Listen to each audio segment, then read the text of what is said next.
আসসালামু আলাইকুম। আসলে আমরা একে অপরকে ভালোবাসা দিই না, ভালোবাসা দিলে ভালোবাসা কমে যায় না, আরও বরঞ্চ বাড়ে। কিন্তু আসলে আমরা মন থেকে কাউকে ভালোবাসতে যাই না। ভালোবাসতে গুণ লাগে, আমাদের সেই গুণটা নেই। অবশ্যই সেই গুণটা থাকলে সবাইকে আমরা ভালোবাসা দিয়ে আসতাম, কিন্তু আসলে আমরা দিই না, কারণ আমাদের সেই গুণটা নেই বিধায় আমরা কাউকে সেভাবে দিতে পারি না।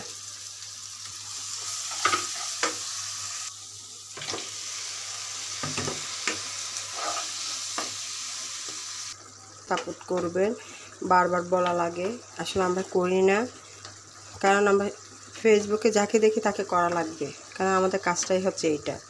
তো সবাই বাসা ভালো থাকবেন, সুস্থ থাকবেন।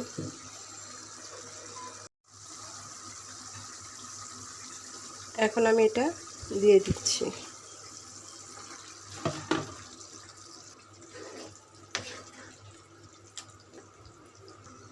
আসলে অনেকেই আছেন আমরা ভালোবাসা দিতে যাই না, ভালোবাসা দিতে গেলে আমাদের কষ্ট লাগে, কারণ একে অপরকে যদি আমরা ভালোবাসা না দিই কখনো আমরা ফেসবুকে এগোতে পারবো না।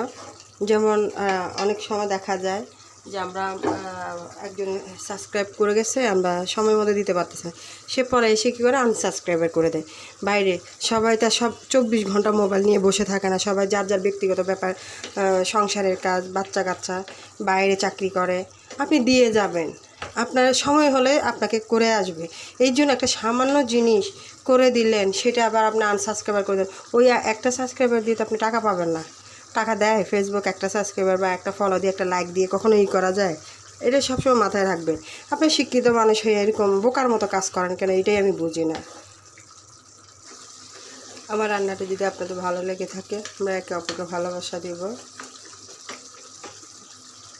একে অপরের পাশে থাকবো, হিংসা হানাহানি করবো না, লাইক কমেন্ট সাবস্ক্রাইব সবই করে দিব।